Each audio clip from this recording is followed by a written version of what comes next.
This is St. Petersburg Banya. We're in an old 19th century Russian bathhouse in St. Petersburg, Russia.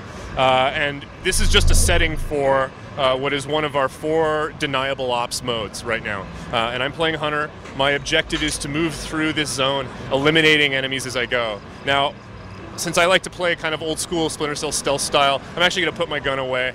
And I'm going to see if I can go through here and take down as many of these guys hand-to-hand as possible. Now, I need to be extremely stealthy about this. If they detect me, if anybody realizes there's somebody lurking around killing their guys, it might be enough for them to call in reinforcements, at which point the whole operation will become a lot more difficult for me.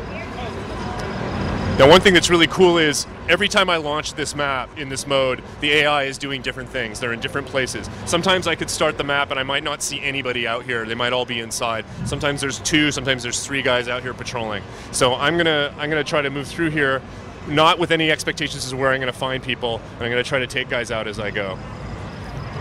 I have to be careful because it looks like there's 2 guys here, but I'm gonna get the drop on this dude.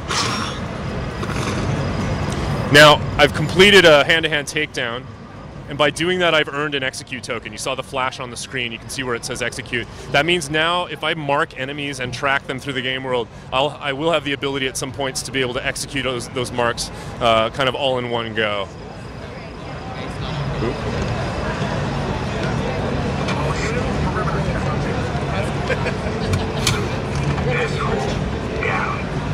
Now, something else you'll notice is as I move in and out of light and shadow, the world goes from being saturated, like the way you see it here, to being kind of black and white with certain selective areas that are in color. That's kind of my light meter. That rather than having a little light on my harness, this is the way I know that I'm actually in shadow.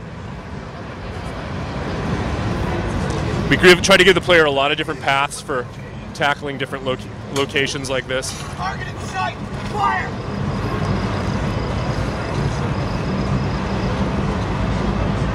So I could have taken the door, but being the Splinter Cell that I am, I decided to go through the window.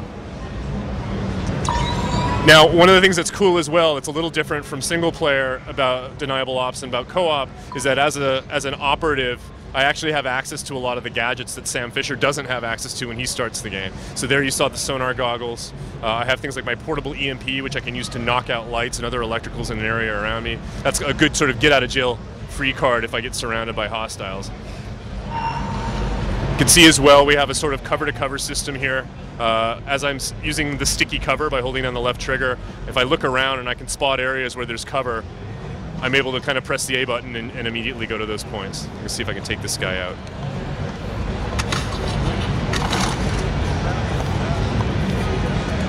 Now I've got marked target up there.